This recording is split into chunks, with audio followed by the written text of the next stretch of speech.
আসসালামু আলাইকুম, সবাই কেমন আছেন? আলহামদুলিল্লাহ আমরা সবাই ভালো আছি।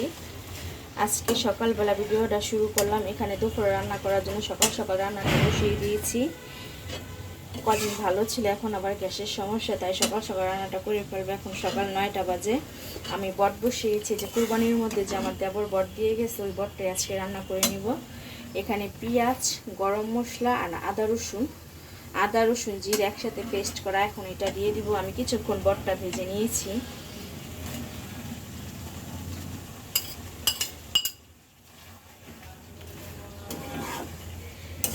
পেঁয়াজ, গরম মশলা, আদা রসুনের সাথে একটু ভেজে তারপর আমি বাকি গুঁড়া মশলাগুলো দিব। আর বটটা কিন্তু প্রথমে আমি একটু হলুদ দিয়ে সিদ্ধ করে নিয়েছি।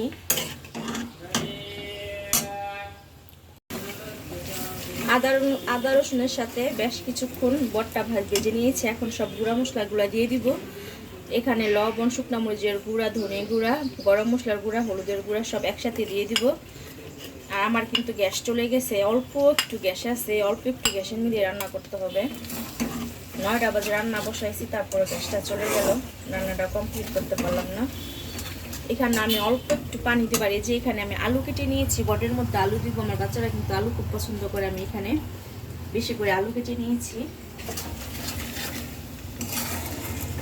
এই মশলাটার সাথে ভালো করে কষিয়ে আমি একটুখানি পানি দিব, আর আলুটা আমি আরো পরে দিব। মশলার সাথে কষিয়ে নিয়েছি, এখন এই যে কেটে রাখা আলুগুলো দিয়ে দিব।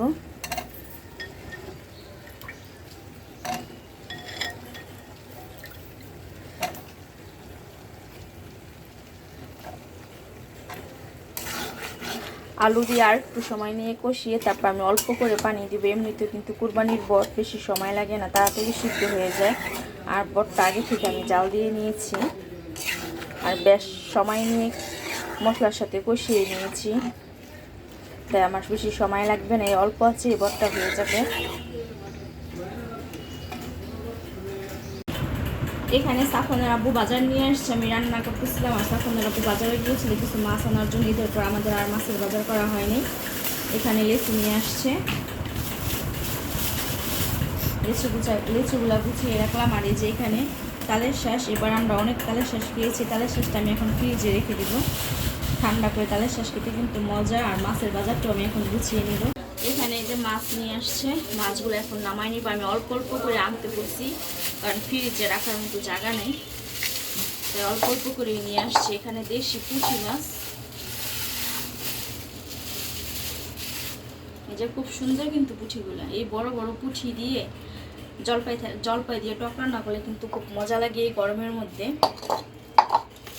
আর এখানে আরো কিছু মাছ আছে।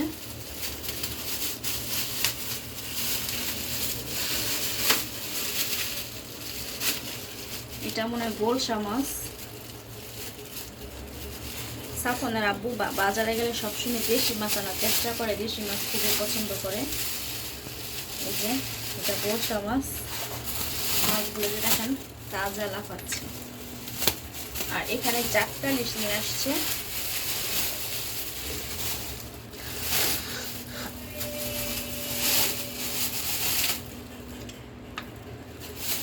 আরেকটা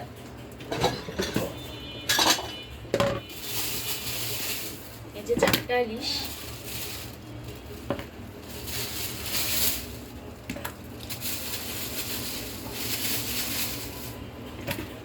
এই আমার মাছের বাজার। আমি বলেছি অল্প অল্প মাছ নিয়ে আসতে।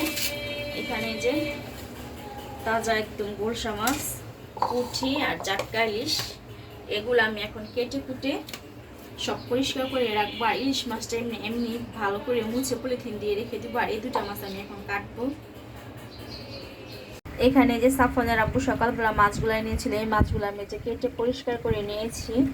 গোলসা মাছ সাথে ট্যাংরা মাছও আছে। আর এখানে যে বড় বড় পুঁটি মাছ, এগুলো এখন আমি ভালো করে পরিষ্কার করে নিয়েছি। এখন আমার প্রয়োজন মতো প্যাকেট করে রেখে দেব। এর মধ্যে কিন্তু সকালের নাস্তাও খাওয়া হয়েছে, আমি আর ভিডিও করি নেই, মাছ কাটা নিয়ে ব্যস্ত ছিলাম। এখানে যে সকালবেলা বটটা রান্না করে নিয়েছি, যে আমার বটটা রান্না করা একদম কমপ্লিট। আমি ভাজা ভাজা করে রান্না করে নিয়েছি, নামানোর আগে একটু ভাজা জিরা গুঁড়া দিয়েছি। আর এখানে ভাত বসিয়ে দিয়েছি। এখন দুপুর 3টা বাজে, এখন অল্প অল্প গ্যাস আসতেছে। ভাতটা রান্না করে নিচ্ছি। আর এই যে এখানে পুঁটি মাছ এখানে অল্প কিছু নিয়েছি, এটা গরম গরম ভাজবো ভাত দা খাওয়ার জন্য। আজকে আর কিছু রান্না করব না, রাতের বেলা করব একটু কিছু। এখন বট রান্না করছি আর পুঁটি মাছ ভাজা দিয়ে খাবো। অন্য কিছু করতে গেলে আবার দেরি হয়ে যাবে, এমনিতে 3টা বেজে গেছে।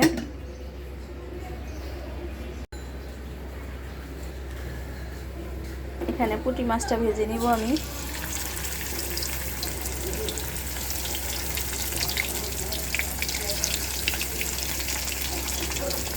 প্রত্যেকটা পুঁটি মাছের মধ্যে ডিম, বর্ষাকালে সব মাছের মধ্যে ডিম থাকে। খুব সময় নিয়ে মাছগুলা কাটতে হয়েছে যেন ডিমগুলা নষ্ট না হয়। প্রতিটা মাছের মধ্যে ডিম ছিল, পেট ভর্তি ডিম।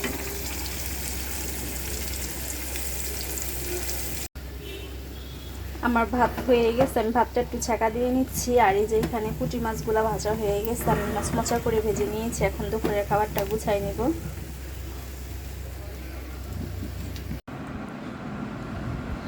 দুপুরে খাওয়া দাওয়া শেষে একটু রেস্ট নিয়ে বাইরে গিয়েছিলাম। বাইরে থেকে আসার সময় এই যে ড্রাগন ফল নিয়ে আসছি আর আম নিয়ে আসছি। এখন বাসায় এসে এটা বাচ্চাদেরকে কেটে দিলাম। আর এখানে পেঁয়াজ কাঁচামরিচের সাথে লেবু মুড়ি মাখাবো। এই যে বাসার থেকে আসার সময় আমার ছোট ফুপি মুড়ির মশলা বানিয়ে দিয়েছে। এই মুড়ির মশলা দিয়ে এখন আমি মুড়িটা মাখাই নিব।